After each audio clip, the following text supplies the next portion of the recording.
Hello and welcome to the Overly Animated podcast, where we take animation seriously. We talk everything animation here, including RWBY, which we'll be getting into right now. I'm Dylan Hysen, and today I'm joined by Hayley Nabuurs. Hello. And Sarah Potter. Hello. We will once again be talking RWBY Volume 7 here, this week, Sparks, episode 5. I think this episode should have been called The New Normal, but, you know, they'll call it what they call it. That's my episode proposal. We talk RWBY every week here at the Overly Animated Podcast. Find us at overlyanimated.com. Search for us on iTunes at overlyanimated.com/iTunes. I think I say the other one now. Podcatcher, search for RWBY Overly Animated. Yeah, it's the same thing. And youtube.com/overlyanimated. Spoilers for Sparks and all previous episodes of RWBY Volume 7. Also check out our previous Volume 7 recaps. Interesting episode to get into this week. So, Hayley, what did you think of Sparks? I think that this episode suffers from, as we've talked about in the past, the kind of mentality that the show seems to have, that you'll just watch it all in one go rather than weekly, even though they release it weekly. Because I think this is an episode that would really benefit from being watched in sequence, like all in one go. I think it would fit a lot better. Whereas watching it weekly, it was like, okay, interesting things are happening, and there were some great moments, but there were also things that, like, there wasn't a lot of resolution to things because it's setting up things in the future, you know? So it wasn't super satisfying in a lot of ways. But I did like some of the reveals we got. Like, we met Robin, so that's fun. I like her Huntress crew. Mm-hmm. I'm also like totally still on board with the Lamb being my insert character, because they seem to also care about the satellite, so it's logical. They're like, we need to find out what that is. Really like, talks this episode. No, she has a voice actor though. She has a name. Yeah, does she? Yeah, I know. I saw she's. Does she talk? Yeah, she talks. What did she say? Has one line. I know. I saw that in the credits, but like, what did she say? She said something to Robin. She was talking to Robin after they left. Like, okay, Robin was asking what they were doing. Okay. And then Robin. Yeah, it wasn't. It was a dumb one-off.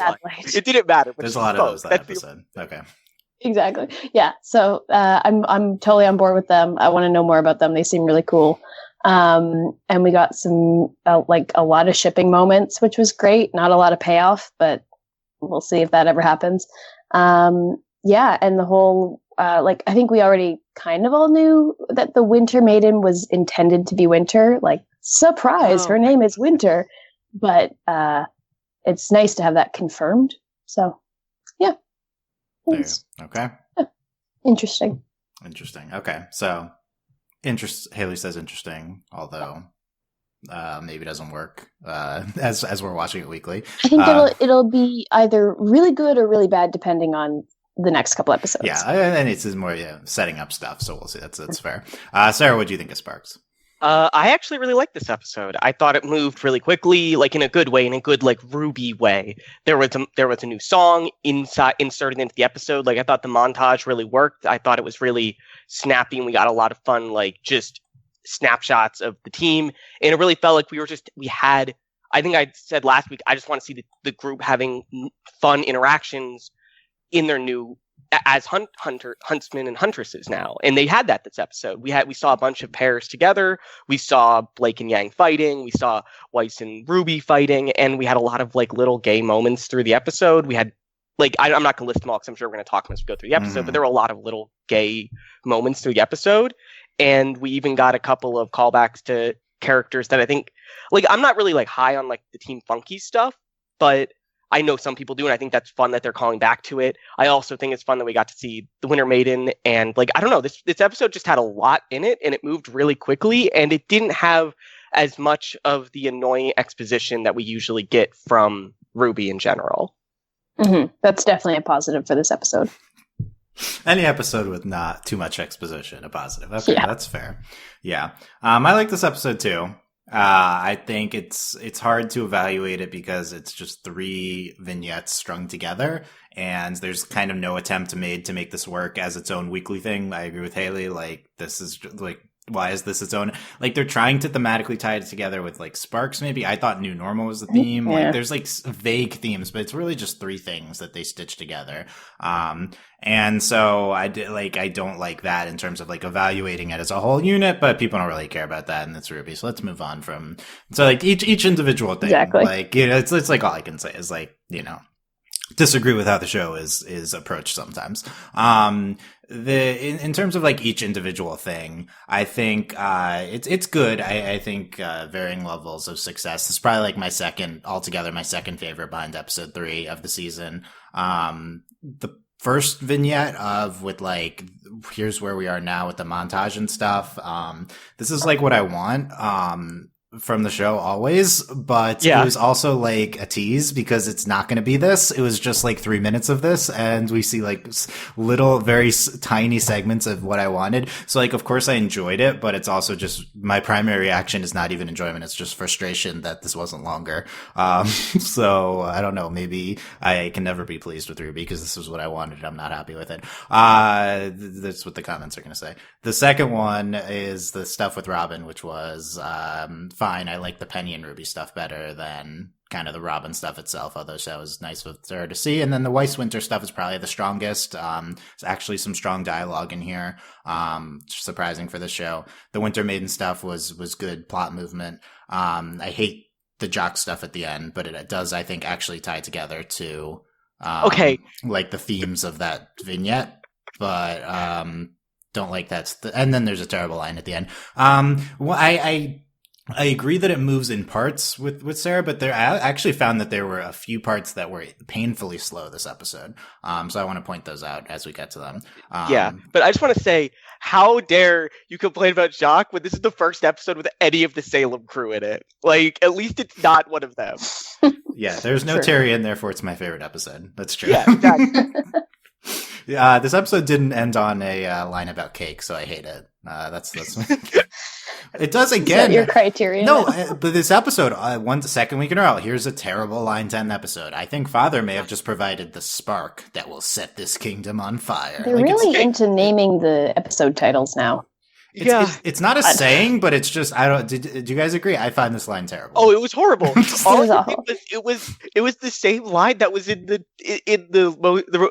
episode 8 of Star Wars, like about the spark that will light the rebellion on fire or whatever. Like, it was just like, why are we copying? That's like the worst line in the movie. Why are we? I guess it is kind of a punner saying spark and fire. I guess, like, that's I just desensitized to it at this point, so I don't even realize it's like it's frustrating. Like that escalated really fast too. They were like flipping cars. Oh, and then here's a guy who just threw it, and then the guy's flipping. Here's a guy who throws a trash can at the screen. Like, I don't care about this guy. So I'm gonna complain to you. I'm gonna stop you guys there because, like, you can't complain about the show moving quickly when we're upset with it not moving quickly. Like, no, but that's like we're just past all the descent into place. Like, we want it. We're really mad. We're not. No, we're not. Everyone's just throwing crap. The thing all is, over we're the place. not skipping past it. We're absolutely gonna draw it out. So I don't believe you. I think that's the next few episodes, but we'll see. I don't know. There's good stuff here. I continue to be underwhelmed by the season. Maybe we can. You guys seem happy in general about some stuff, so maybe we can convince me. But I think the overall story, I'm kind of like, what? I just confused about what's happening. And last season there were elements of that too, but their episodes were stronger, so it was less noticeable. Whereas this season seems to be very focused on a story, and I don't really know what it is because there's a lot of competing things. They were like going somewhere, like and doing like last season had like a direction, and this season we don't like. They're making a thing, but they're putting a satellite in the sky. But there's also like this political situation, and there's also like the Ironwood distrust and the Jocks unrest, and so like they're trying to do a lot of things, and we don't have a clear direction for the season yet. Still, I think. I think the satellite is supposed to be the clear direction, but it hasn't latched on as much as. But like, it wasn't clear from the first episode. From the first episode of season 6 is that we knew where they were going to get to Atlas. We knew they were going to a city on a train, and that messed up, and then they had to walk there. Like, that was it. Like, we knew stuff will happen in the middle, but we'll end up there. Yeah, I don't think it's inherently better storytelling to have a clear direction from the beginning and set to it. But it just definitely worked better last season than this is working so far. So I almost feel like it's better for RWBY to have simpler, clearer direction because the So show we can, can- easily overcomplicate itself. We get, because I think it was better last time because we could focus more on the characters and the fight scenes and not worry about the plot as much, because like that's not really what I'm here for with RWBY. I'm here for like we've talked about a lot, characters and the fun fights and interactions between people. And if we get bogged down in like all this politics stuff, if we're going to talk about Team Salem in politics, like we don't have as much time for Team RWBY just hanging out as much.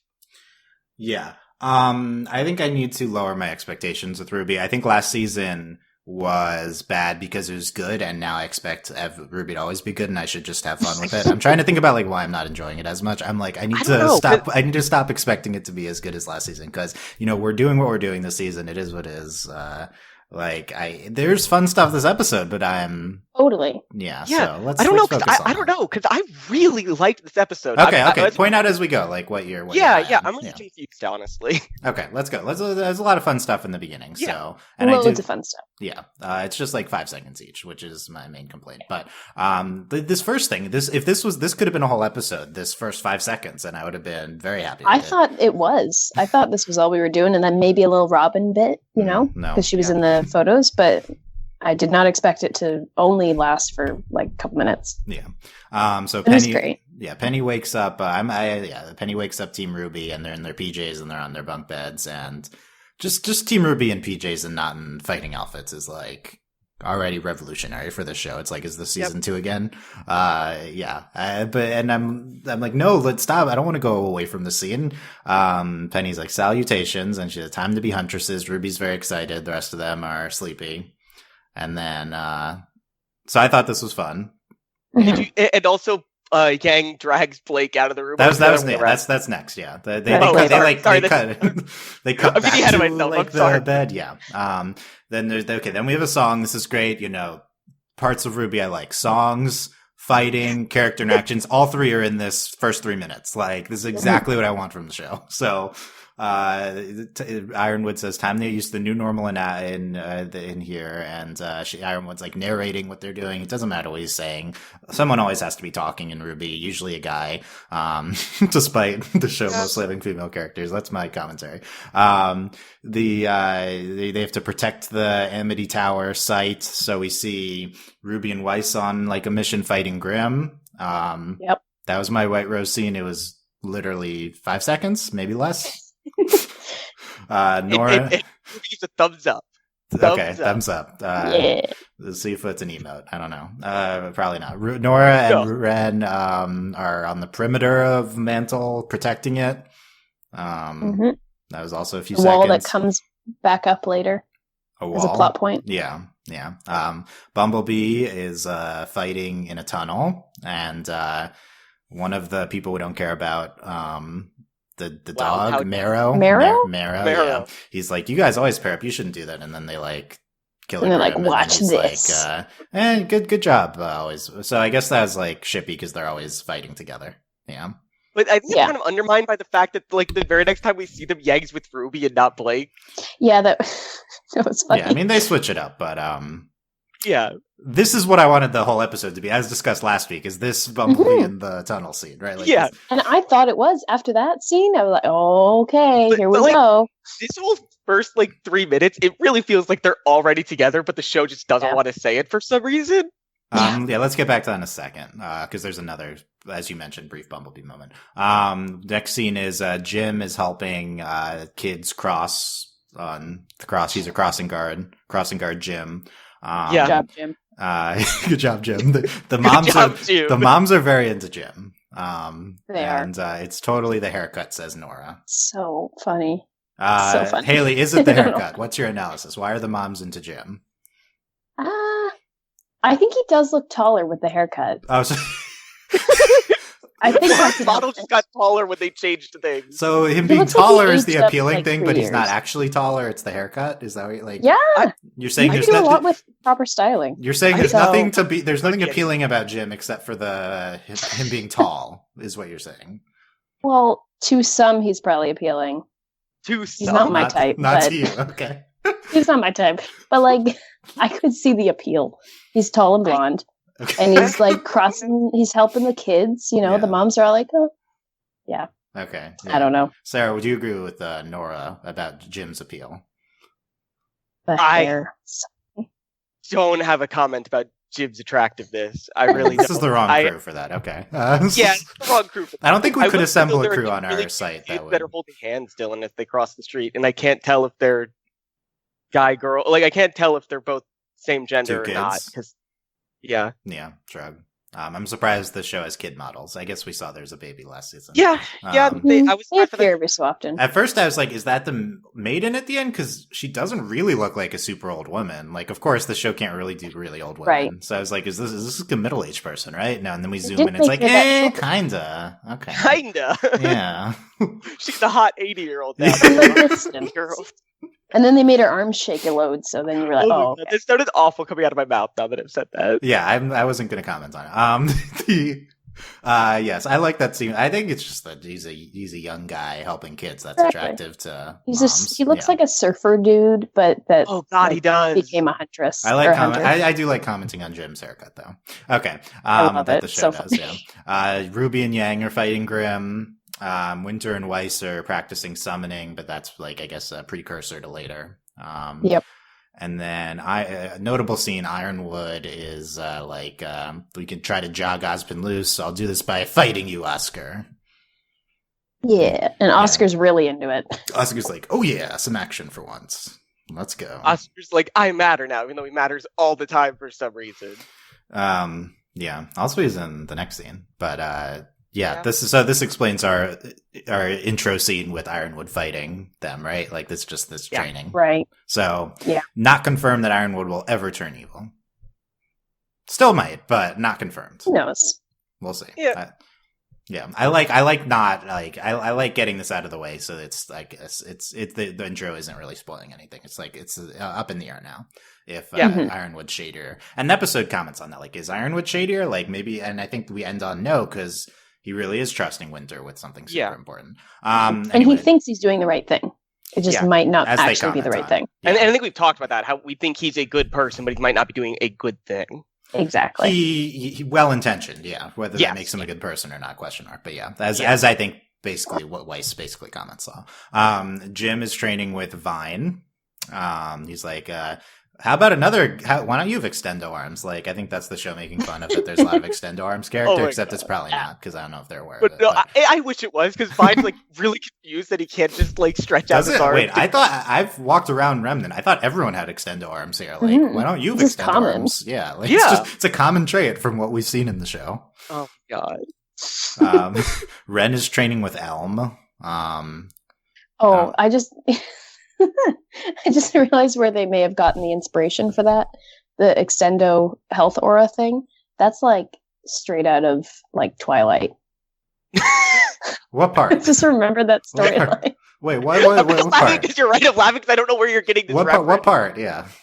Well, okay. Let me dive Okay, back. no, it's not worth it. Okay. No, the main character was Bella. She has like an ability to protect people, and it's like an aura that she projects.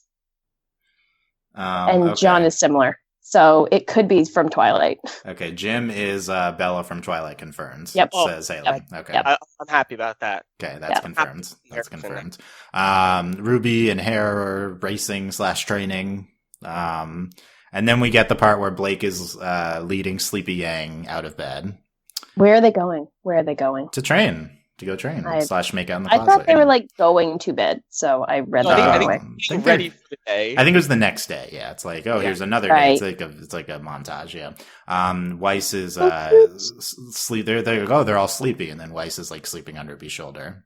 And Blake And Blake's Yang like on Yang's lap. Oh, really? But then Yang That's like last- sleeps very on. last- fading out. It's Blake sleeping on Yang's lap. Okay, I gotta go look for that. And Yang also sleeps on Ruby. So it's like, I don't know, that undermined the White Rays moment a little bit, but it's still good. Okay, Bumblebee check-ins. That's it for Bumblebee. So, Yeah. still though, again, every episode there's like at least a moment of Bumblebee or two. Yeah. These are the most explicit so far, I think, almost. You think these Like, really? What about it makes it more explicit, I guess? because casual touching is like not it's like a harder thing to get at than actually talking about things. Like casual touching implies that they are fine being around each other. Like it implies a amount of trust and an amount of attraction ease that the other person. Yeah, like it's not like you could have this awkward conversation about the hair and like theoretically write it off, even though I do not believe that's an accurate take of the scene. But like this, like normal people don't just like sleep. Like normal people don't just like go up to a random person and put their head in someone's lap. You know what I mean? Like this is like very clear, like Blake trusts Yang or Blake feels things towards Yang, and just like this feels like the most explicit to me, even though there's not any talking involved in it. I think also because every scene that they're in together, there is some Bumblebee moment. Like they're never just standing next to each other, you know? There's definitely a conscious effort that whenever they're together in a scene, something is happening between them. And they're purposely being together on purpose. Yeah. Right. I certainly agree the show has intent with showing them every episode. Yeah, I mean, I personally find the hair comment to be like the biggest moment. But that was big. I think there's an argument for this too, for sure. Like, I think that's the biggest moment. I agree. I'm saying like this. Yeah, I said a different thing than you were saying. Yeah. Yeah, they keep showing these moments. So, like, Sarah, you said that you're worried that they might just already be together. I'm not worried. I'm just like I think it might be like Nora and Ren where we're just not going to see it. Like, right. They're not. And we talked about this last week. That's the big fear. It's like clearly the show is interested in doing Bumblebee now. I think it's like the fact that they're a thing. Like they either will be a thing or already a thing. But I think they're already a thing at this point. But is it like a major storyline that the show will explore and like show them actually getting together romantically, or show even if we skipped them getting together, which I think would be kind of terrible. But even if we did that, we could show them dating. Like you have an episode where a B plot is like, or is it going to be like Nora and Ren where they're just like together, but we don't comment on it at all, and it's just like these little background scenes. I think it's possible that we could have a thing where they're like. I don't know the right words to say it, but like they could be together right now, but they don't have the words to say it, and like maybe they're just like, "Wow, we are like girlfriends right now," and they haven't like said that yet, even though they are clearly from an outsider's perspective. Hey, you two are like totally dating right now, even if you don't realize it.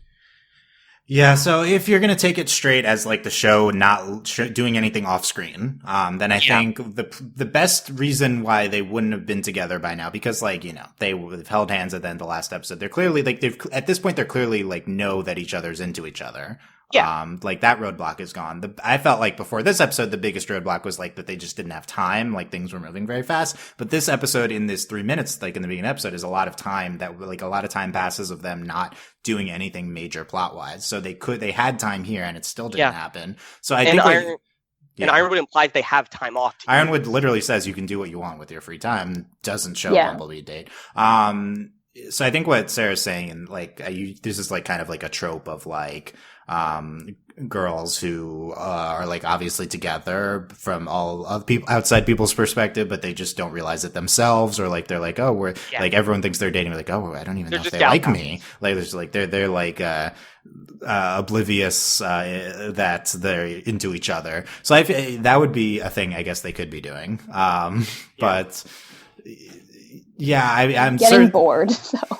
I'm certainly worried that the show is gonna Nora and Ren them, but I think if I had to guess, I think we're working up to a big moment, Bumblebee moment, because the show never does anything as consistently as we've shown Bumblebee this season. The show is so unfocused. Like this is such clear intent, and I worry that it's like fan baiting because they're like, okay, Bumblebee's popular, we're gonna, but they also did hire like a queer female writer. Like I think we're leading up to something here.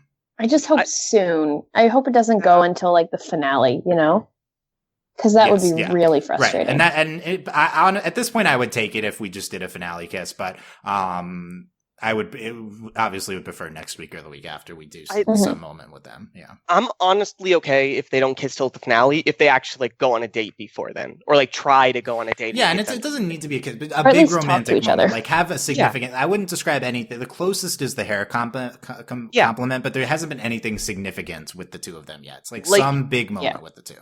Like I would love if like next episode they're trying to plan a date and it gets interrupted by plot or something. Yeah, that's the best the show can do, right? Is like have that's what I'm saying. So my best the show will do for us. So, I think it's in play. I don't know. Maybe I'm too optimistic, but I think it's. No, I agree. I think it's like genuinely in play for next week. Yeah, like they're giving it an awful lot of screen time. Like you said, they're very consistent with it. So I think it would be really strange if they didn't pay it off. If but they do this, I want them to do something.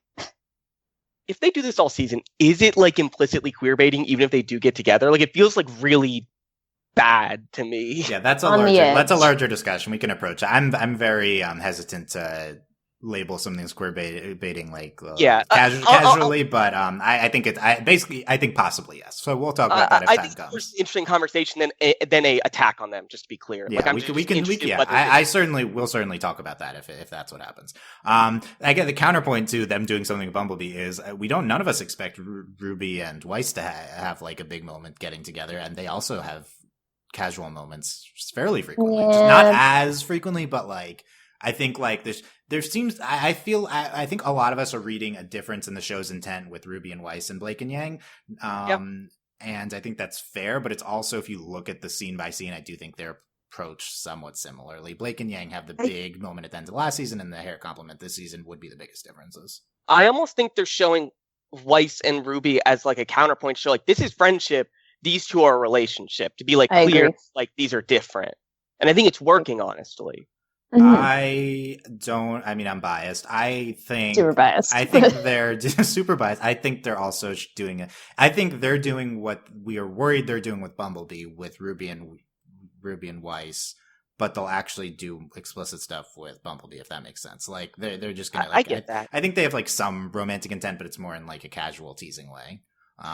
Which is as much it's acceptable, kind of, or at least not downright unacceptable if we do get Bumblebee together.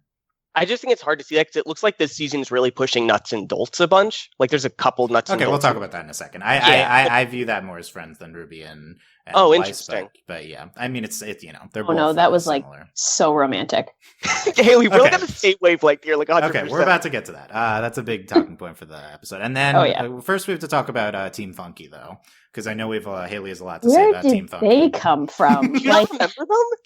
Oh no, I remember them. Okay, I was worried you forgot the most easy characters. No. They're honestly, I have a playlist on Spotify of like pump up RWBY songs when I'm really struggling to write an essay. Nice. Just turn that on because it's very funky, you know. And one of their songs is on it. Yeah, they have a good song. Yeah. What do you think of new look Neon Cat, Hayley? I don't have much memory of her before, but I like the new look. She looks nice. I like her hair. The little buns look fun. Did she have a hat before? No, I don't think so. I have no idea. You cannot ask that. I don't know. But no, I think they looked fun. Yeah. Okay. I liked her color palette. I think it was more pink in the past. I think so. And now it's like a lighter blue, which I think works well. So, yeah. Nice color memory, if accurate. If I couldn't name the colors. She's likes Oscar. Is she just Nora, right? Like, I don't know. Sarah, funky comments.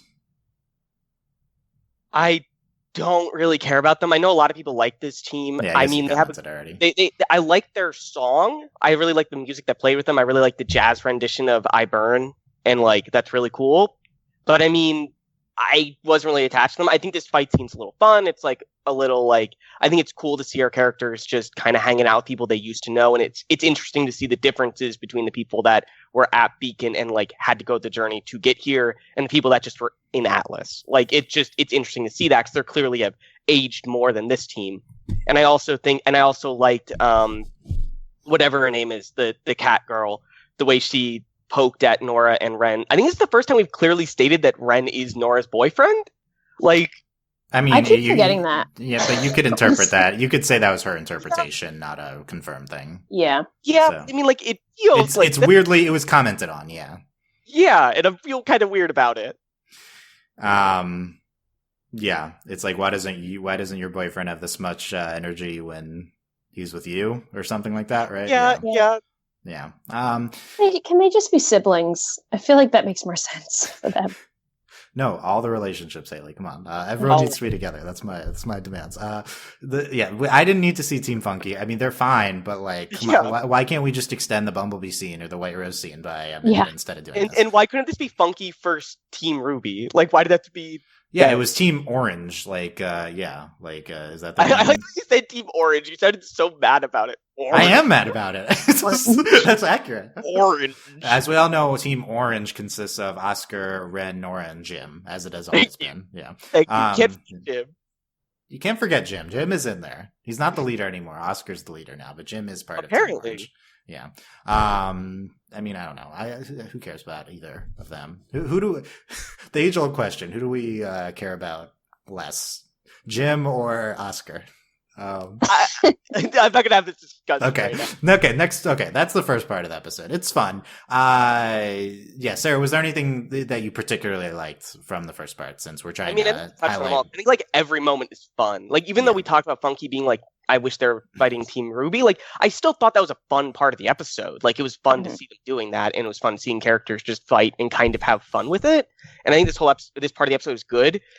But I think that the most egregious part is Ironwood's talk over. It's like him talking over everything. Like, why couldn't this be like just Penny, like happily talking about how she's finally back with her friends again or something? That'd be good. Yeah. Like Ironwood just seems like the most it feels like the most what's the word I'm looking for? Like clinical, like most just like separated from the character's voice we could have chosen.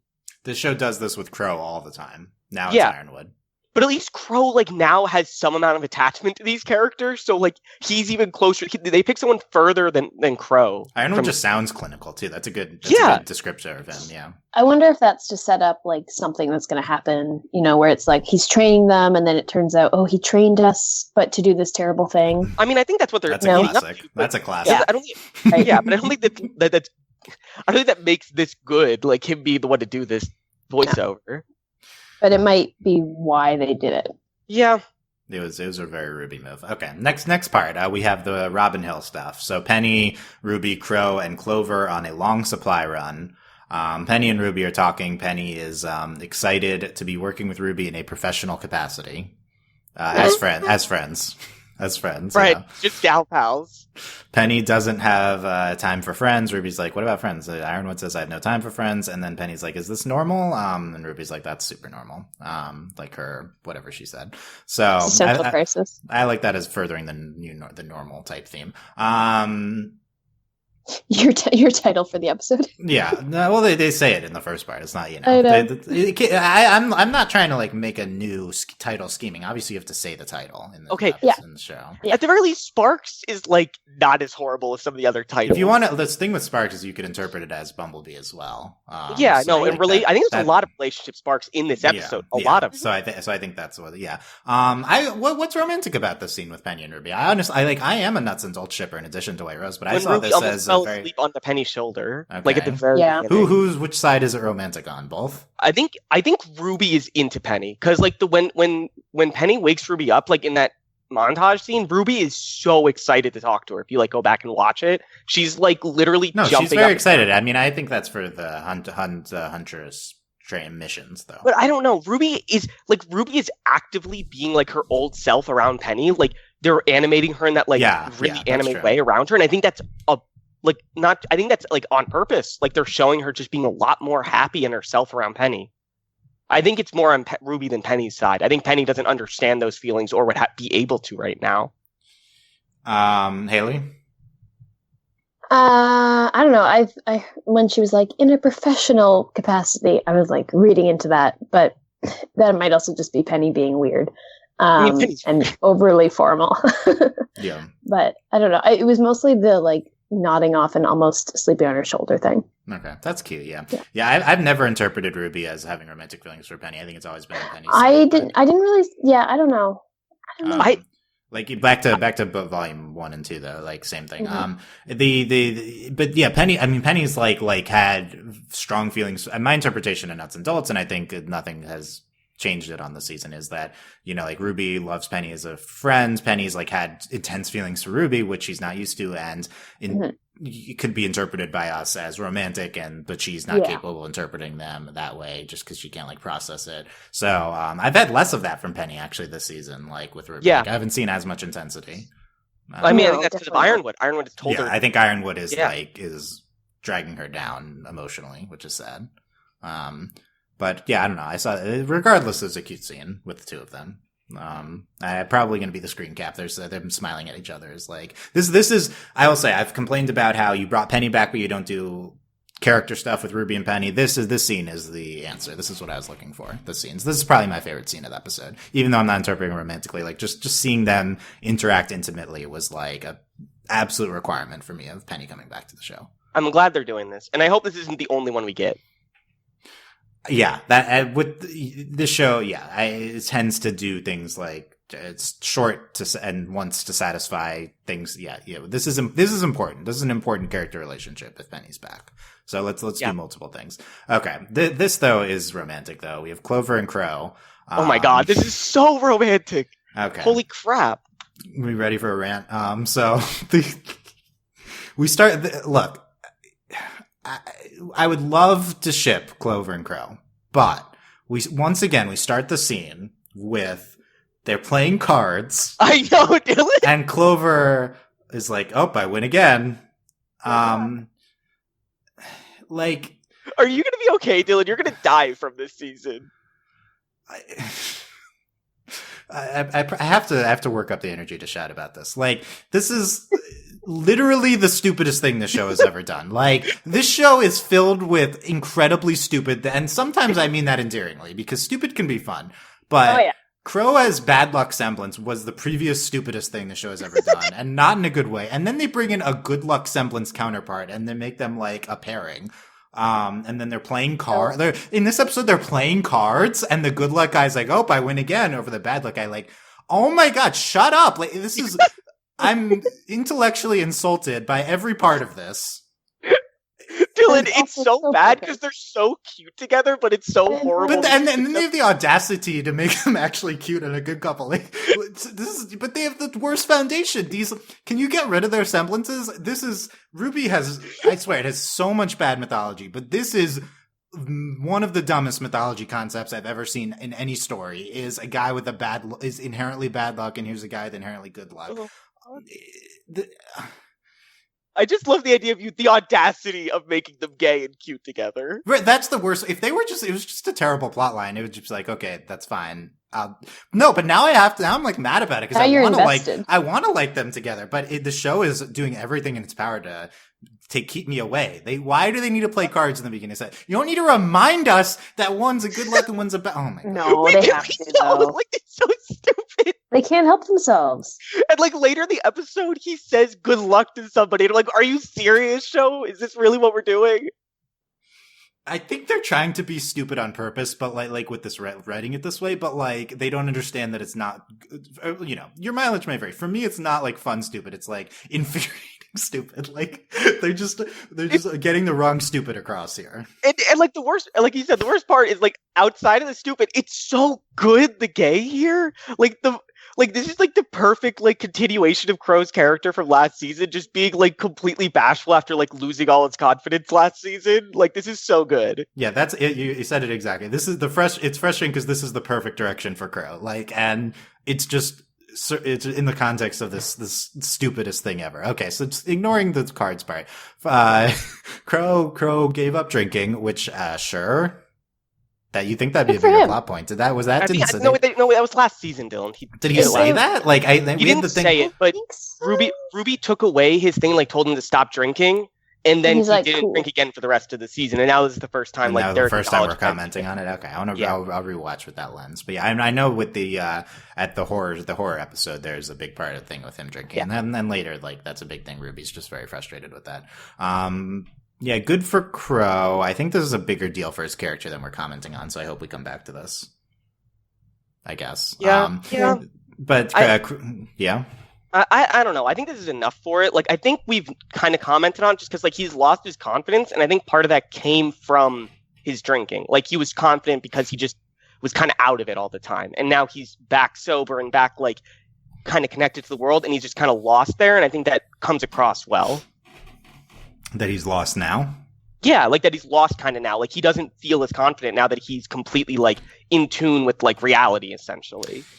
Yeah, I mean, I guess it's the classic thing of like liquid courage, and he's lost his courage, and and also he was taken down a peg by Ruby and everyone last, and he's like kind of more realized his his role in things. I mean, he was taken down a peg by being betrayed by Ozpin, and then by like Ruby and team like taking stuff out on him, like partly deserved, partly him representing stuff, and then and then Clover's a good counterpart for him now, and he's like you shouldn't deflect the compliment, and Crow is like looking bashful, didn't anime blush, but he might as well have.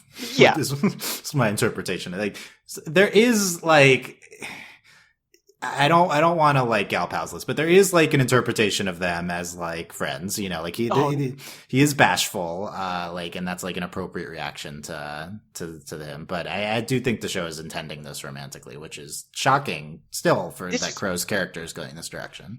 I'm just shocked that we actually have a male relationship on this show, and it's just like stunning to me how good it is, like how much I love it. I just can't get over that, Dylan. Like it's only been in the episode like for 3 episodes now, or like I loved it since like the first second like that they interacted. I'm all for this. I'm all for all of this. I don't know. I still don't love it, but it's not their fault. It's the Semblance's fault. Yeah. This is so I'm still like maybe they'll win me over, but they could kiss and I still wouldn't. Like, they could do. I can't do it. Ironwood and Crow. That's fine. Let's do that. God, Dylan. Now that you said kiss, I want them to have this stupid anime kiss where like Crow like has bad luck and falls over, and then Clover has good luck and falls over too, but to kiss him or something. Like catches him. Yeah. That's in play. that will definitely happen. That's in play. It's so gonna happen, Dylan. Yeah, and I. Oh my god! And it's gonna happen. Crow's gonna say, "What? Wow, I really have good luck." Like when he falls. Yes. Maybe I have good luck after all. Yeah, it's gonna happen. I think you just quoted the show. I think that's gonna happen. We figured it out. Dylan, Yep. This is so good because it's gonna happen, and I get to imagine we're gonna get like a gay kiss on RWBY, and you're gonna be just furious. Yeah, it won't be Bumblebee. What's gonna happen. No. We're not gonna end with Bumblebee kiss. We're gonna end up with good luck. How stupid is it gonna be if we do these two kissing and not Bumblebee this season? Like that's like very possible. It's like very possible. But I mean, like the relationship is so good. Like I wouldn't even be mad, but I'd also be furious at the same time. Okay. Calm down, Dylan. Okay, we can move on. I don't know if we can ever. What if they get married and they go and like teach at a university about the metaphysics of their semblances? Oh my god, I need this. But they're both we need to crack this code together, and then they work together. They start to do research together on semblances. They're the ones that figure out what semblances mean. Like, because they're like, ours don't make any sense, so we got to figure it out. Yeah, like really, you haven't questioned why one of your semblance is stupid? Okay, I bet Crow has, but okay. Let's talk about Robin Hill. He also gets upset about becoming a bird, so like I can't trust his judgment. He's also a bird. I think Crow's the stupidest character. Okay, so. He's genuinely good this season, but how is he so good this season? Clover has taken on all his problems. It's like we're doing like our awards thing, like with and at some point I realized too, where I was thinking, who's the best supporting character in RWBY this year? I was like, oh, it's actually Crow. Like I think Crow is actually the best supporting character in RWBY. It's like he's my pick for he's not been a good character in the past, so this show is doing very well with his, even if it's infuriating with Clover, with the semblance thing. Okay, the Robin Hill, so voiced by Christina V, our Ladybug. And she's blocking their path, and mostly she's just a like little gate made out of not a lot of metal. It's a little. I thought that was kind of funny. Yeah, but I mean, I think it was on purpose to not be too intimidating. They just wanted to stop the truck to talk to them. Did they put the gate there? I feel like they're just like in I front think of the gate. I think they did. Okay, or maybe not. They opened a door. I don't know. They opened the gate. Anyway, she's basically, the whole thing was Robin's like, oh, why are you taking needed supplies away from Mantle, into the middle of nowhere? And at the end, she's like, I want to know why Amity Coliseum is suddenly so important, whatever it takes. Same. Me too, Robin. Okay, glad we're on the same page here, Robin. And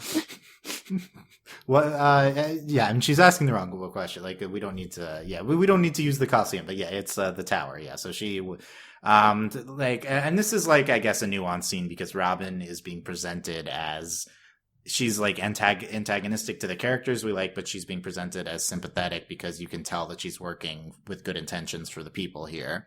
And Clover seems to want her to win. Where he was like, "Good luck with the election." Yeah, I feel like that was him being like, "I can't support you, but I want to." That's interesting. Yeah. I felt like he's being like polite, like faux polite. Yeah, same. But also, there's like the when he says "good luck," there's an implication there. Like, unfortunately. Clover's going to rig the election, right? Like, if you get Clover as your campaign manager, you win, right? Like, isn't that how that works? Oh my god! Can we not talk about Clover ever again? Okay. No, I feel like Can we not talk about Clover outside of Crow ever? No, but I think Clover's has like secret, like sympathies for Robin and her crew. So he's going to betray his people and then join the RWBY team when they realize Ironwood's not good, and then we're gonna have them together forever, him and Crow. Okay, I like this interpretation. I did not interpret it that way. I think that's valid. That like Clover, especially your scenario of like RWBY like learns some truth about Ironwood and is opposing him, and then like Clover is the one that flips, and maybe it's his love for Crow is essential to him flipping to the I think that's very plausible. He could be, I don't know, he could be sympathetic to Robin, but he's certainly like just opposing her in the scene. But yeah, do you guys agree with me? Robin's like presented as a good guy, even though antagonistic to the heroes here. And also like there's a second where like our heroes are the bad guys, and then Ruby's like, but wait, we're doing the good thing. And we're good. And they're like, maybe not though. I think so. There was also some interesting speculation. I saw that Robin has some like her. They said that there was a musical cue during the scene that is usually used for semblances, and so they think that she might have like a telling the truth type semblance because people seem to be saying like the way that Clover was talking was very like he was being very careful with his words for like some reason, and then RWBY spoke very readily about things as well. So like Clover's so she is like a truth serum, and that's why Clover's trained against it or something. Yeah, that would be a very stupid semblance as well. Oh, Dylan, it would. But I read this and I'm like, oh, that's totally something they would do. Yeah, I guess that's a good semblance for the Robin Hood characters to have them. Yeah, make the rich people speak the truth. Yep. And maybe that's why Sneed is like doesn't want to be. Well, we didn't really see that he doesn't want to be near her, but maybe that's an element. We'll see if they debate it or something. Like, that would definitely be time. Hayley, what do you think of Robin? I like her a lot. She seems cool. I like her Huntress crew. They seem interesting. I want to know more about that. I want to know how they can become invisible. That seems like it's probably just a tech thing, but that was neat. Yeah, I like that they're interested in the satellite because hopefully we'll get some answers through them. You're like, satellite? Yeah, I was like, Robin, we're on the same page. But yeah, no, I'm excited that she's introduced because she seemed like an interesting character from the opening credits. So I'm happy she's here and we can get going. That's such a RWBY phrase to say. Like, just they're so interesting in the opening credits. I'm so excited. Yeah, right. That's true. Exactly. Yeah, but I do find it funny how like there is this like fourth plot line this season about council elections. Which is kind of it doesn't seem to matter at all yet. Yeah. No, but it's like coming up and it seems like, oh, that's the way that she can make a change is they're being elected. What? Yeah, and I think it was interesting that in addition to running, she's also like taking active change here, trying to stop them from taking supplies away from Mantle. Yeah, exactly. She's cool. That was, I guess, unexpected. Yeah, she seems cool. We do meet her Happy Huntress crew, including Joanna and May, and then also a character we called Wooloo last time, who is Fiona. Yeah. Fiona the Wooloo, and yes. Yeah, we called that, right? You guys said they were Happy Huntresses last time. Those two characters, so that's good. Yeah. I guess I have something to say here. I don't know if you saw what I said in Discord. Yeah, go ahead. You did? Okay. Well, so one of the huntresses. Sorry, what was that? I didn't know. I didn't see. No, one of the Happy Huntresses. I think it's Joanna, the one on the right when they like show their fronts. Looks very masculine. Looks very like. I would not be surprised if she is some kind of like trans femme character, just because her face model and like her whole body model looks very not like the typical feminine model they use for RWBY, and that would be cool. I don't know if I have anything else to say. I will just say, like, I think it's very valid and very important to have, like, typically feminine, trans mass characters in media. Like, having characters that, like, pass flawlessly as the gender they like, identify as is kind of just erasing the fact that a lot of people are in the middle of their journey or just aren't as lucky genetically as other people. Like, I think this is a very important thing to show in general. But that's if she is. And also, this is clearly not enough if this is a trans character, like, just who doesn't even have a line here. But I just saw it in the background and I want to comment on it. Nice. Yeah, that would be what I would say is, like, I'm worried that the show is going to, like, the artists keep putting in representation where they can, but it's not written into the scripts. Same thing we talked about with Nora. I also noticed her, I think, previous episode when she was with Wooloo. Like, that was her with Wooloo? Okay. Yeah. And I noticed her then, and I was like, that, and that's what maybe, and she just looked very masculine there as well. But I think that this confirms to me that she is some kind of, like, gender non-conforming character, just because it just seems like that's what they're trying to get across with the modeling they used. Yeah, I think that I would love for the show to explore that more, but yeah, I like that interpretation too. Yeah, but we could see more of the Happy Huntresses, and that'd be cool if it was, like, a very inclusive group from Robin. I think that furthers her good look. Like, I do think it's supposed to be in the story, in like the original story of Robin Hood, like, Robin Hood's, like, love interest Miriam, like, in a lot of the stories, she is portrayed as a trans man. Like, she cross dresses, or at least gender fluid in some way. So that's not like that is. So it somewhat could be part of the myth. Yeah. Nice. Okay, we won't talk about the myth further, though, because, you know, I guess I brought up Robin Hood to start with. You did. You did. But also, this is relevant for, like, queer representation, how that's, yeah. Do I have to put up with the fairy tale stuff for a queer rep? Okay, I guess yeah, Dylan. That's my rule. I definitely get to talk about it if there's queer rep involved. Okay, fair. Okay. Anything else from I think parts of this the standoff, I think, were slow. That would be one of my examples. Yeah, I was like, are we gonna fight? I was like, I feel like it could have been better if there was more apparent tension, whereas I didn't feel that much tension in the scene, you know?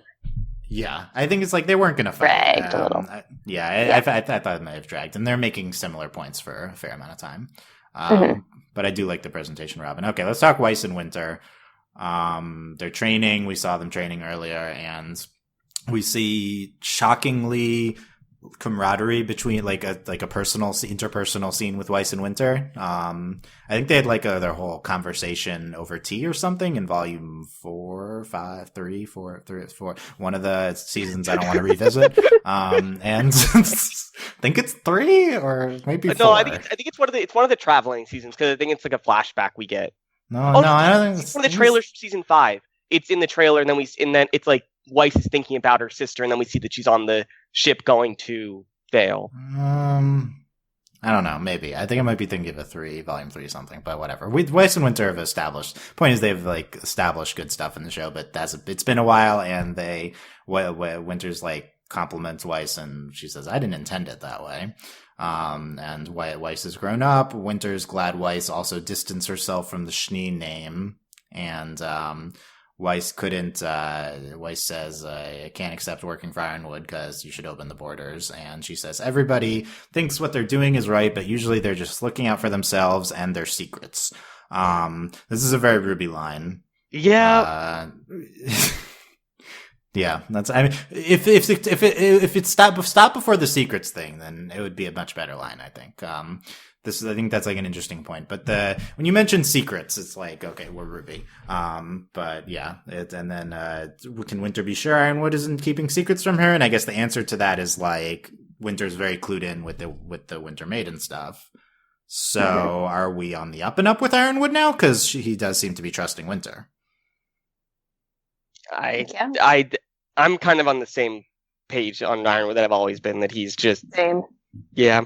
No change. Yeah, I think it's basically no change. Yeah, like what Weiss brings up that he might be sketchy, and our qualms are pushed down, so we're kind of back to square one with where we were before him. I didn't distrust him before, so I don't continue to. So. Yeah, I mean, so I think I guess the fact that Ironwood was like narrating like hero stuff is like maybe like for now he's clearly not a villain. He's like on the hero side, but I still think like probably we'll have a moment when he's pretty sketchy later on. Yeah, But, something's going to change. Yeah. The election will change everything.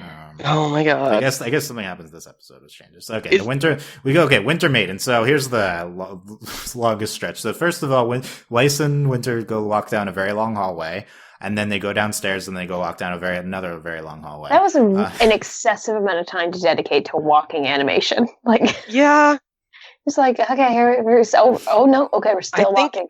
I think what they were trying to show is that most of the security around the Winter Maiden is all electronic. So Watts is definitely Watts is definitely getting to the Winter Maiden. Yeah, that's for sure. Yeah, I think that's an intent. It's also just they just wanted to do like a walk down a hallway to a secure location type movie thing. Dramatic. Yeah, I was like, this is a long hall. I was like, this is a long hallway, and then they just like, oh, here's another long hallway. We're still walking. That was my reaction. Oh my god, they're totally gonna do that. We're gonna see a walk down this hallway again. Like, if we have to watch Watts walk down this whole thing. Okay. God, why do you have to bring up the most depressing scenarios? Dylan, is that really also likely? I always bring up like the worst possible things, don't I? Yeah, I think so. We're too cynical with the show, but it's warranted. So whatever.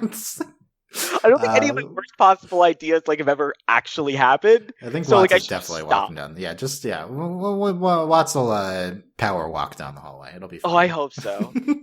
He'll ride a Segway down the hallway. Oh my god! He's like, I saw on the cameras it's a long hallway, so I brought my skateboard here to help get me quicker. So that's why we saw the long hallway. He's prepared. Weiss is like, we have a silent scene of like Weiss watching Winter talk to the woman in bed. And then Weiss and Winter after that are talking, and this is the Winter Maiden, and she could pass any day now. Winter's the only person Freya is allowed to see. And apparently Freya means cold, is what I was told, which is yeah. I mean, we're starting. No, I don't think it's fun. We're just the Winter. Winter is going to be the Winter Maiden. Yeah. I love how Weiss almost says it and then like just can't. Like, she can't like say it. How stupid it is. Right? Like, they can't say Winter Maiden because it would show how stupid it is that the character Winter is going to become the Winter Maiden. But it's like, don't have the stupidest mythology ever then, and just. The show is embarrassed of its own mythology. You have to name characters Summer and Winter and we'll just not mention it. Like, I know this is like Monty original stuff, but just the characters' names. But then just don't make Winter the Winter Maiden. Then just change it. I don't know. It's too stupid. If it's too stupid to comment on, then we shouldn't do it. Call her like the Snow Maiden or something. I don't know. Yeah, you know, like you commented on it with like Vernal, and I thought that meant they learned. I thought they learned. Dylan. Yeah, no, the Vernal thing was so good, and right, does that mean we're in for another twist here? Because Vernal, it's like, okay, obviously Vernal's is the Fall Maiden because of her name, and then that was like the most successful twist the show's ever done. She wasn't actually the Maiden. Does that mean Winter won't become the Maiden? It's too obvious. I think that they're expecting us to expect that, so she's gonna actually be the Maiden, and I picked it. Yeah, that's right. fair. Yeah, that's fair. Also, it's Freya, not Freya, Dylan. It's F-R-I-A. Oh, whatever. I guess I wrote it down that way. F-R-I-A. Yeah, Freya. Yeah. Okay. Yeah. We think Weiss is going to be the Maiden eventually. Are we still on the Team RWBY will be the? It makes sense thematically. Because if Winter gets to be the Maiden in any capacity, when she dies, she will definitely give the powers to Weiss. Yeah. Yeah, I think the whole Team RWBY will be the Maidens thing is more of an accepted fan theory than the show's really ever presented. Yang from Raven, I guess, RWBY from potentially Summer if she's alive, which is, I think, more in. I think honestly, these last two episodes have given so much credence to the Summer equals Way theory because last episode we talked about Summer. No reason to talk about her. This episode.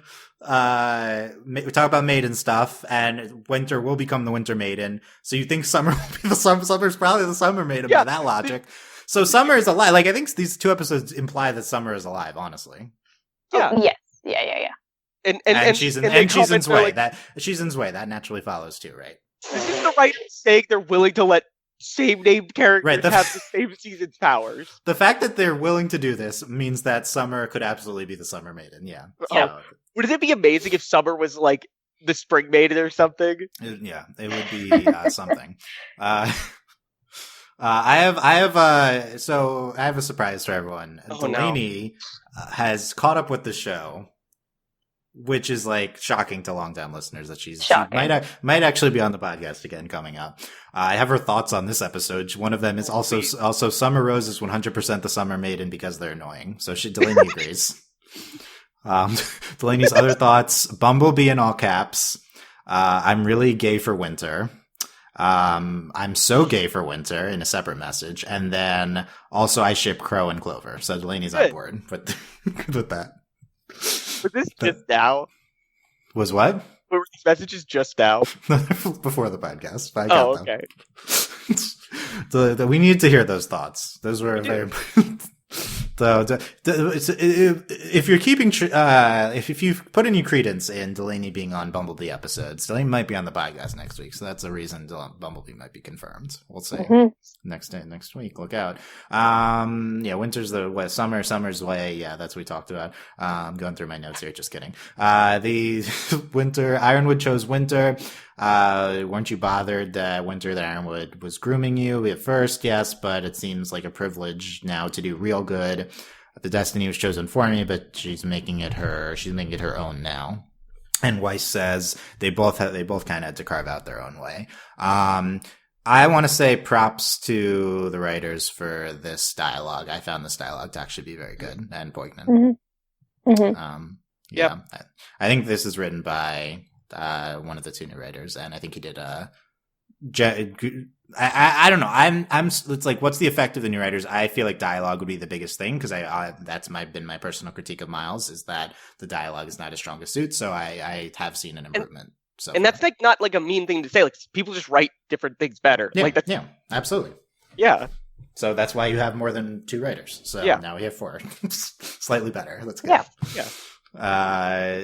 Yeah. But that made it all the more disappointing that then we go into this bad line at the end of the episode. So I don't know. It's like obsessed with these lines. I think they're just obsessed with them. No, it's intentional. Clearly. I don't know. Any thoughts on Winter, like saying like I'm choosing my own way, even though it's choosing like that. I feel like, I guess you can imply from that she's following Ironwood to the point where she will have the power to make change in the direction she sees fit. So for now, she's following Ironwood, but I feel like from what she's saying, even if she's not planning it, push comes to shove, I think she would go against Ironwood, like what she's saying. I think it's interesting seeing Winter here, because like she's essentially traded Jacques being that figure in her life to Ironwood being a figure in her life, being like leading her around. And I think she can't voice it because it's like a confusing change, because like she has a different authority in her life now. But I think what she's trying to say is like, I'm still like under someone's thumb, but it's someone who aligns more with the way I think. So like, I'm not like upset about that anymore. And I think that's a valid thing to say. And I don't think that's she's choosing that to be under them as opposed to with Jocks. Yeah. Yeah. It's definitely a different thing. And I do appreciate that, because I think I had those thoughts before, and it's nice hearing from Winter that she is happy with this situation. Yeah, I like the insight into Winter's thinking with Ironwood for sure. And I think this is intriguing with the future direction of Winter's character. In terms of like who's going to be the Winter Maiden, we talked about Watts breaking into the Maiden facility is probably a thing that's going to happen. We saw the cameras specifically highlighted this episode. So like definitely like Watts or Tyrion becoming the Maidens also very much in play. Yeah. No. Is that too depressing to comment on? That's awful. That's truly terrible. Watts and Tyrion break in. Like, she's not allowed to see anyone because she'll think of someone before she dies. Tyrion stabs her with the tail, and then she thinks of Tyrion before she dies, and then Tyrion. I think it's possible that they try to kill the Winter Maiden, and people try to defend her, and it's not Winter, and she sees one of them. Other people come in, yeah. Yeah, and it could be. There's a lot of people in play that it could be. Yeah, very interesting if Penny could become a maiden. You would think no, but then it's like the question of consciousnesses and humanity, and like I think that I could see the show tackling that actually. Maybe that's why we bring Penny back. That would be very interesting. Like, and then like God made versus man made. I think that's beyond this. But I mean, like, I think it'd be interesting. Like, I think it is true too. But I think there is something to say about like magically affirming like that she is a girl. Just the fact, like, that would be extremely affirming. Yeah. Yeah, because like I definitely like attached to Penny's, like, because in the early season she's like, I want to be a real girl. Like that's a thing, like that she says at one point. Like that would be really interesting and magically affirming that she's like a person and fully like is a person according to this magical thing. I'm kind of on board in the if she's in a the maiden. That's a whole other can of worms. And like people too. I think it's whoever becomes the maiden in the coming episodes might not be the maiden at the end of the season, because like if Tyrion became the maiden, they kill Tyrion and someone else is at the end of the season. I could see Penny being the maiden for this season, but then they find a way to transfer the power at the end of the season or something, because like they have control of Penny's thoughts like by machine or something, and they can we can harness the maiden power now. I definitely have to sacrifice Penny again. I mean, we're waiting for the other shoe to drop with Penny because it was too easy to bring her back. So, like, something's going to happen with Penny. You know what? I actually really love the idea of her getting the Winter Maiden stuff, just because, like, it would be affirming to her, the character. Like, she would be like, because her struggle is that she wants confirmation that she's a real person. Like, she's seeking that from RWBY in this episode. She's like, is this normal? Am I normal thinking these things? And I think from this, she'll just be like, why am I doing this? I don't want to be with Ironwood. I'm doing it because I think I have to, but I'm a full person. I can do what I want. And like I think that might be what she gets from this. I like that, and then maybe you can tie this into how Ironwood turns, because then like she's like, I'll do what I want instead of Ironwood, and then Ironwood like captures her and tries to harness the maiden power away from her, and that's when Ironwood becomes bad. Yeah, but I would love if that is part of it. Like magical stuff affirming characters is like always really great. We talked about this once. I don't remember the context, but we were talking about a trans character getting the maiden powers, I think. Oh, we may have talked about that before. Okay. I think we were talking about Nora right after the trans discussion. Oh, maybe. Yeah. I love the magical affirmation. I feel like even before this, some other show or something. But out of these theories, the Penny one's the most intriguing to me. But I think I kind of don't. The scene was so strong that I kind of do want to see what Winter does with the Winter Maiden powers. Like I kind of would like her to have the powers at some point. I'm really worried though, because if she gets the powers, I'm really worried that she will die. Anyone who's a maiden is dead. So she'll be dead if she ends up getting it. Yeah. And they could kill Winter. I think what could happen is a couple episodes from now, she could just be the Winter Maiden. We don't see Freya die. And like then Winter gets in a fight and dies at some point in the season. Yeah, we might not see the transfer. I agree with that. Winter the most likely character to die, like a major character? I mean, Tyrion, I guess, is number one. Okay, yeah. I think definitely if she becomes the maiden. It's either her. I mean, Ironwood's another possibility. Like her and Ironwood are very. And also, Crow is completely off the list now. Somehow, Crow is somehow like fine. Not even on the. It would be so tragic at this point now that he turning his life around if he died. Yeah, I think Clover's on the list though. That would be just my luck. Finally, when I fall in love, he's gone. Bad luck. Too bad. Your good luck couldn't save you from this one, sweetheart. Yeah, dude, it's totally gonna be that Clover is just gonna be like talking to Crow and just be like, "I love you because like everything's not perfect when I'm around you now." Oh God, that's a really bad line too. Like, Dylan, I'm in tune with this. Did you get that from a fanfic? I heard people are writing the fics already. I mean, why not? Like they're adorable together. Yeah. Okay.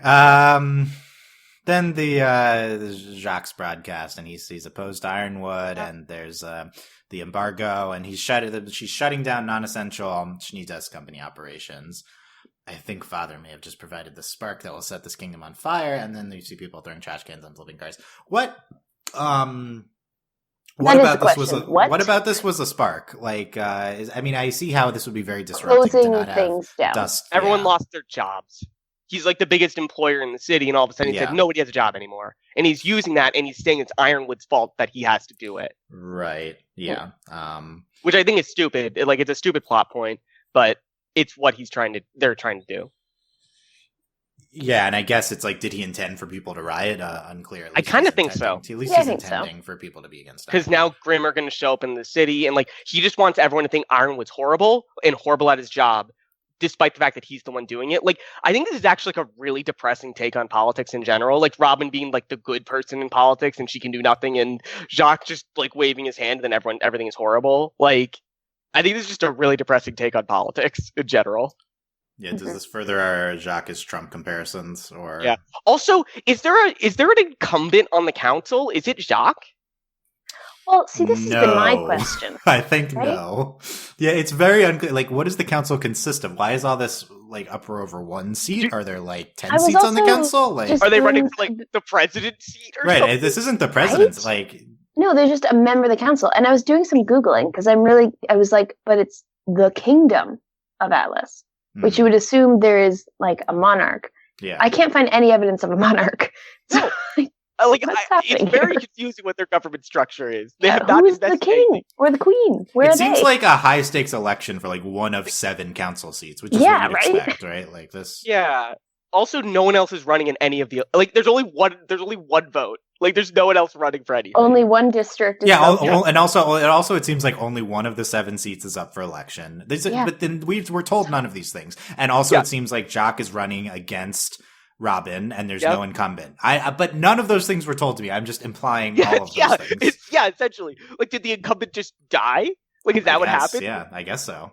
Maybe it's Like, a life position. Yeah. Dylan, this is the most, like, I think we've talked about this before the show. This is the most, like, D&D plot I've ever heard of. Like, there's, like, it's so D&D. It This hurts. is So there's a very council deep. seat. I feel like you did a similar thing in the RWBY D&D I we're think I playing did. with the second part, which part 3 when is my question. But, Yeah, never for all 3, which is never. Never? Okay. Never. Well, we could all be free. Yeah. So that's it's. I don't know. The whole. I feel like the whole council thing is not working yet. So we'll see. I think it's just that we don't. Here's the problem: we don't know enough about it for it to work. But I also don't want them to tell me enough for it to work.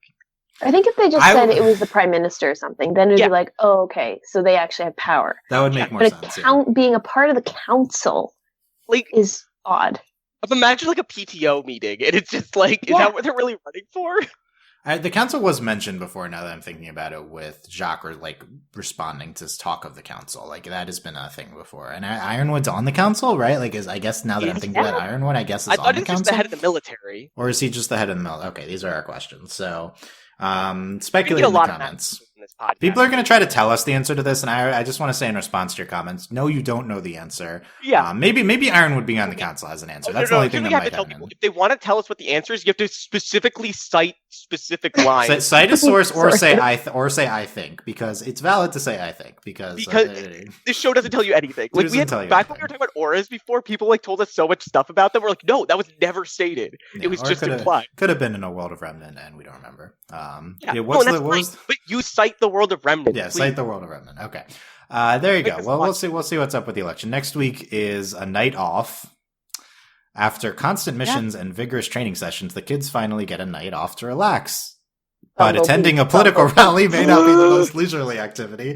We're great. They had us in the first half, like that gif. Like this is exactly what I want. But then they're at a Robin rally or something, and it's like whatever. And the screen cap is like Ruby looking skeptical and Penny looking at something too. Like I thought she looked tired. I thought Ruby looked tired. Yeah, similar emotions. Yeah, it's unclear. Are they looking at Blake and Yang being cute? I feel like Ruby would be happy about it though. Yeah. Maybe. No, they're probably like, we're gonna go to the rally or something. And Ruby's like, I want to go like eat ice cream or something. Yeah, we've been misled by the screen caps, so I'm not gonna. So, and a night off is very promising. That's exactly what I want, is a night off from the show. So give us not the. I mean, they already said they're at a rally, so I was going to say give us not the election, but no. Okay, I am invoking his name. I think this is when we're going to get the Tyrion versus Robin at night fight. Like, we're going to get their rally, and then Tyrion's going to interrupt it. Yeah, that's possible.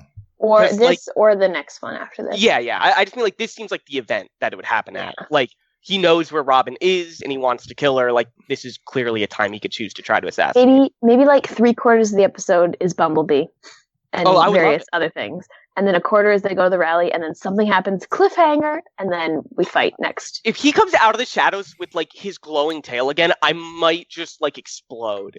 Like, that's his move. He's got to do that. It is, and I hate it. Sarah just couldn't make it through a podcast without talking about Tyrion and his tail. I can't, Dylan, because it haunts me. This tail haunts me. Love and hate are two sides of the same coin, as I've said many times. Maybe Robin will rip off the tail next episode, and then we'll never have to think about it again. Robin hoists the tail up, and the crowd cheers. Yeah, Like no, a big wait it's not and see. happening. Just the tail. Now that you say it, I do think Tyrion's that scene in the intros from this episode. That sucks because why can't we just have a Bumblebee episode? Okay, we'll see. Maybe the first half will be Bumblebee and then second half will be Tyrion. Yeah, that's what I think can happen. I think they're going to be going to a date and it gets interrupted. Okay. Yeah. We'll I'm fine. see. Still, it's like whatever.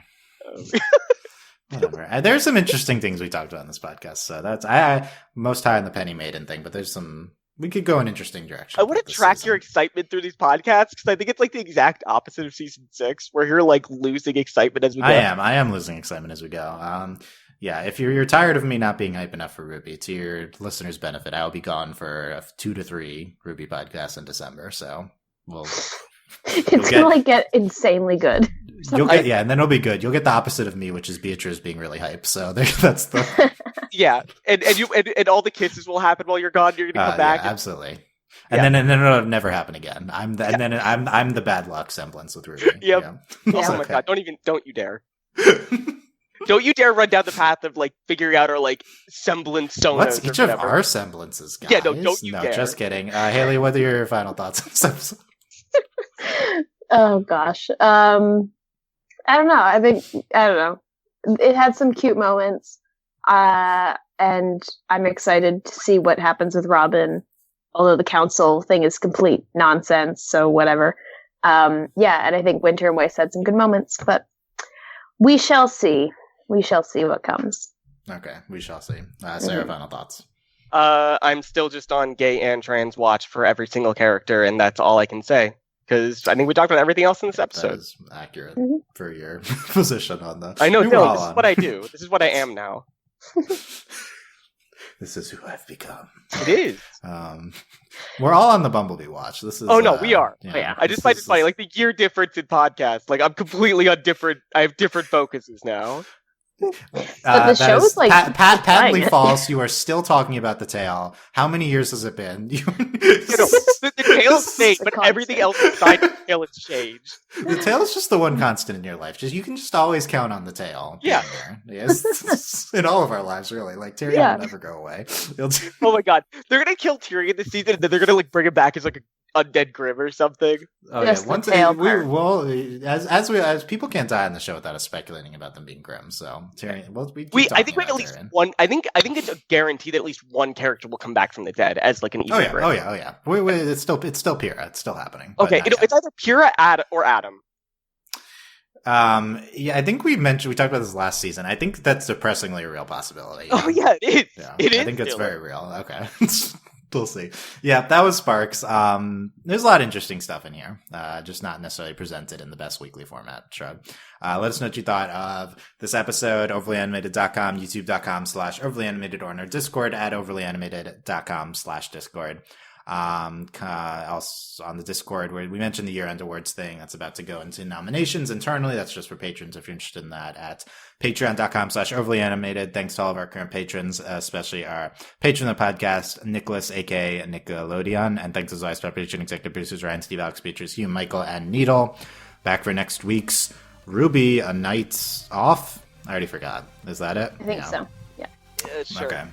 Bumblebee is happening, so get ready for next week. No, it's a night off from gay. I thought, I'm supposed to lower my expectations. You are. Yeah, that's right. Okay, no Bumblebee cast next week, but we'll be there anyway to talk about it. Thanks for listening, guys. We will see you then. Bye. Bye. Bye.